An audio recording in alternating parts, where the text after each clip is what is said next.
Good morning student. हमारा जो chapter चल रहा है फर्स्ट चैप्टर शीत युद्ध काल। शीत युद्ध के बारे में हमने बहुत अच्छे से हम विस्तार से अध्ययन करते हुए आए हैं अपने बहुत सारे लेक्चर्स में। आज का जो टॉपिक है शीत युद्ध कालीन संधियां। शीत युद्ध कालीन संधियों में हम आज उनके किन के बीच में हुई है संधियां। देखिए, दो महाशक्तियां और दो महाशक्तियों की अगर हम बात करें तो दो महाशक्ति आपको पता है। एक महाशक्ति थी यूएसए एंड यूएसएसआर, ठीक है ना, संयुक्त राज्य अमेरिका, जो कि पूंजीवादी लोकतांत्रिक व्यवस्था को प्रतिनिधित्व कर रहा था, और यूएसएसआर यानी सोवियत संघ जो कि साम्यवादी व्यवस्था को आइडियोलॉजी को लेकर के आगे चल रहा था और अपनी कम्युनिटी बना ली थी दोनों ने ब्लॉक्स। अब इन दोनों इतने पावरफुल ब्लॉक्स थे कि इनके पास परमाणु परीक्षण बहुत ज़्यादा इन्होंने किए हुए थे, और ऐसा लग रहा था दोनों ही ब्लॉक्स को बहुत संपन्न थे कि पूरी दुनिया को ये तहस नहस कर सकते थे अपने हथियारों के माध्यम से, अगर उनका प्रयोग ये कर लेते किसी तरह। तो ऐसा हुआ कि देखिए, जो हिरोशिमा नागासाकी पर है, अमेरिका ने जब उस पर बम गिराया वो तो एक सिर्फ टेलर था बच्चों। अब लेकिन अगर इनके पास जितने हथियार थे और इनका शीत युद्ध के जो स्थिति वास्तविक युद्ध में अगर परिवर्तित हो जाती, जो कि हथियारों से युद्ध लड़ा जाता तृतीय विश्व, तो पूरी दुनिया तहस नहस हो जाती। तो इन दोनों ही जो ग्रुप थे, दोनों ही जो गुट थे, वो नहीं चाहते थे कि ऐसी स्थिति आए, क्योंकि ये अच्छी तरह से जानते थे अपरोध और नियंत्रण के सिद्धांत के तहत कि एक को अगर किसी तरह की हानि पहुंचाई और गलती से कोई मिसाइल चल भी गई ना, तो दूसरा उसको शक नज़र से देखेगा, वापस में हमला करेगा, इस तरह से बढ़ता जाएगा और दूसरे के पास इतने बच जाएंगे कि अगर एक ने कोशिश की दूसरे ग्रुप को पर हमला करने की, तहस नहस करने की, अपने हथियारों का प्रयोग करने की, तो दूसरा स्वतः ही उसके पास नष्ट हो जाने के पास भी इतने बच जाएंगे कि वो वापस हमला करके उसको भी नष्ट कर सके। तो ऐसी स्थिति में इन दोनों ग्रुप्स के जो लीडर थे, उन लीडर्स ने सोचकर अच्छे से बहुत सारी संधियां करना शुरू किया, और उन्हीं संधियों की आज हम बात करने वाले हैं। उनमें सबसे पहले जो संधि है सीमित परमाणु परीक्षण संधि। सीमित का मतलब होता है कम, परीक्षण संधि। देखिए, कोई भी एटॉमिक है, बम जो है या कोई हथियार है या कोई मिसाइल है, उनका पहले परीक्षण करना पड़ता है। और ये ग्रुप जो थे अमेरिका और यूएसए बहुत ज़्यादा शक्ति संपन्न थे, और ये धड़ाधड़ पर क्या करते जाते, परीक्षण करते जाते। तो ऐसी स्थिति में युद्ध से बचने के लिए कि ऐसा ना हो, तो इन दोनों के बीच में एक संधि हुई, जिस संधि को सीमित परमाणु परीक्षण संधि के नाम से जाना जाता है। देखिए, इसका मतलब क्या था, वायुमंडल और बाहरी इन्वायरमेंट इन्होंने ये तय किया। इन्होंने आपकी बुक से आप टैली कीजिएगा, बाहरी वायुमंडल, बाहरी अंतरिक्ष और पानी, वायुमंडल, अंतरिक्ष और पानी के अंदर किसी भी तरह का कोई परीक्षण नहीं किया जाएगा। हमारे यहाँ पर थार का रेगिस्तान है, आपको पता है 98 में हम और 1974 में हमने यहाँ पर परीक्षण किया था, ठीक है। या तो ऐसी जगह जहाँ पे निर्जन क्षेत्र होता है, पानी, अंतरिक्ष और वायुमंडल, इनके अंदर ही परीक्षण किए जाते हैं, और इससे एनवायरनमेंट को बहुत ज़्यादा नुकसान भी पहुँचता है। तो इन्होंने तय किया कि इस संधि के तहत 5 अगस्त 1963 को इन दोनों ही ग्रुप के जो लीडर थे वो मिले थे सोवियत संघ और ब्रिटेन।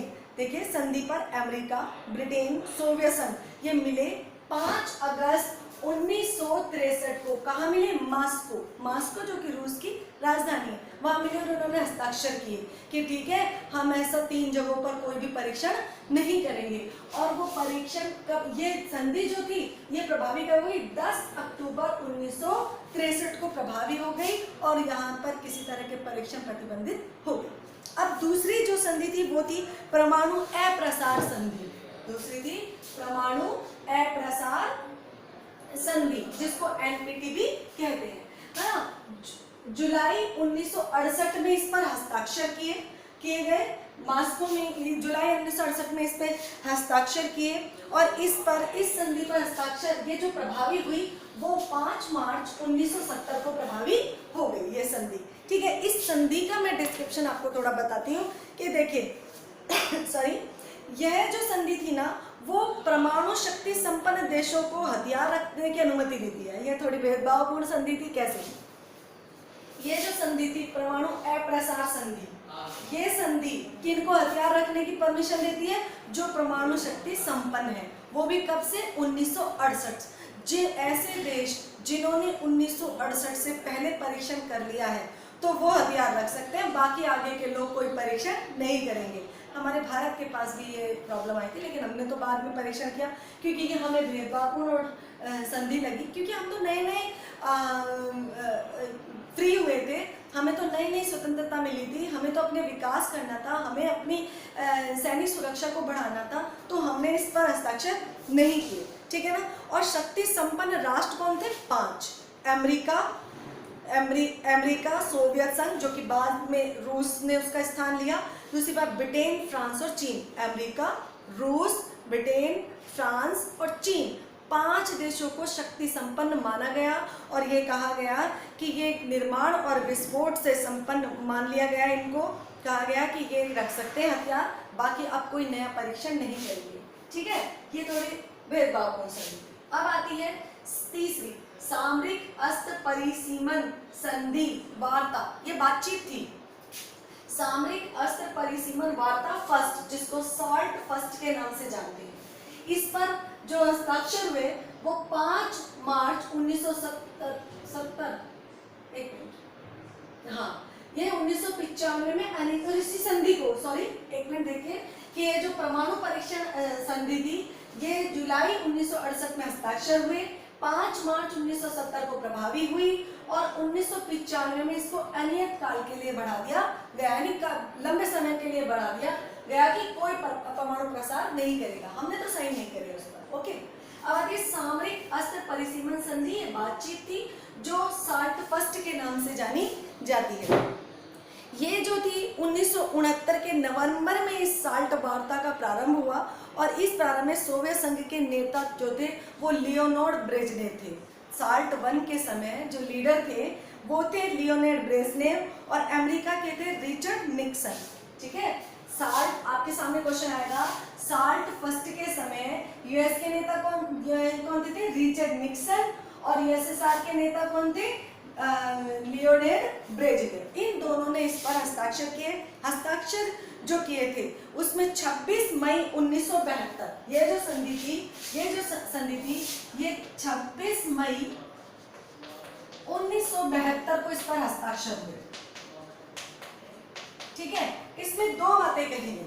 इस बात में 2 बातें हुई। एक तो था परमाणु मिसाइल परिसीमन संधि के बारे में, दूसरा था सामरिक रूप से घातक, सामरिक का मतलब होता है युद्ध, यौद्धिक रूप में जो घातक हथियार होते हैं उन हथियारों को रोकना, उनका परिसीमन करना, करना था। ये जो संधि थी वो 3 अक्टूबर 1972 को, देखिए 26 मई 1972 का हस्ताक्षर हुए, 3 मई 1972 को ये प्रभावी हो गई। ठीक है, ये संधि प्रभावी हो गई। साल्ट वार्ता जो कि फर्स्ट वार्ता थी। ठीक है, अब आता है हमारे के अंदर साल्ट सेकंड, सामरिक अस्त्र परिसीमन वार्ता। ये जो संधि थी 1972 के नवंबर महीने में इस पर हस्ताक्षर हुए। इस बातचीत में भी भाई पहली बात हो गई, फिर दूसरी बात हुई और नवंबर 1972 में इस पर अमेरिका के राष्ट्रपति, इस वार्ता के समय कौन थे? Jimmy Carter. अमेरिका के राष्ट्रपति थे जिमी कार्टर और सोवियत संघ के जो नेता थे वो लियोनिड ब्रेजनेव ही थे।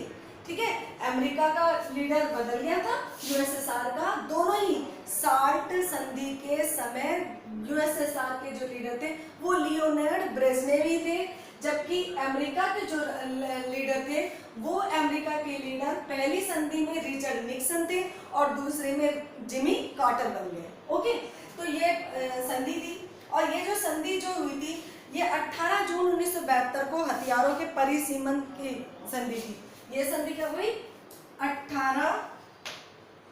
ये जो संधि हुई 18 जून 1972। ठीक है, ये 18 जून 1972 हुई। नवंबर में बातचीत चलना शुरू हुई, 18 जून 1972 को ये प्रभावी हो गई। अब आती है हमारे सामरिक अस्त्र न्यूनीकरण संधि। न्यून का मतलब होता है कम करना। भाई जिनके पास है वही तो कम करेंगे ना। हमारे देश जैसे विकसित विकासशील देश के पास तो कुछ था ही नहीं, तो वो कम कहाँ से करता, वो तो परीक्षा नहीं करता। ठीक है, तो सामरिक अस्त्र न्यूनीकरण संधि फर्स्ट, ये भी दो संधियां हुई थी। देख, सामरिक अस्त्र न्यूनीकरण संधि फर्स्ट 31 जुलाई 1991 को हस्ताक्षर हुई। डेट देखिए, 31 जुलाई 1991। 1991 में शीत युद्ध की समाप्ति का दौर था, समाप्त हो गया था, कोलैप्स हो गया था। ये नेक्स्ट चैप्टर में हम इसको डिस्कस करने वाले कि कैसे खत्म हुआ, व्यवस्था कैसे चली। इस पर 31 जुलाई 1991 को इस पर हस्ताक्षर किए गए। ये संधि क्या थी कि जो हथियार हैं उनकी संख्या को कम किया जाएगा। किनके पास थे? 5 परमाणु शक्ति संपन्न राष्ट्र थे, उनके पास जो हथियार हैं वो उनको कम करेंगे। ये न्यूनीकरण से या कम करने से संबंधित संधि थी। दूसरी आती है ये जो संधि थी वो 31 जुलाई 1991 को हस्ताक्षर हुई।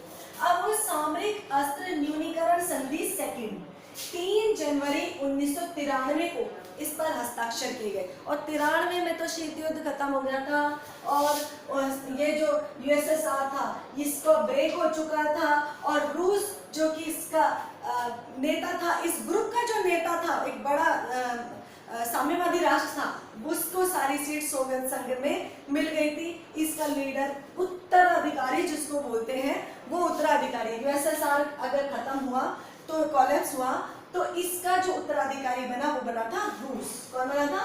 रूस।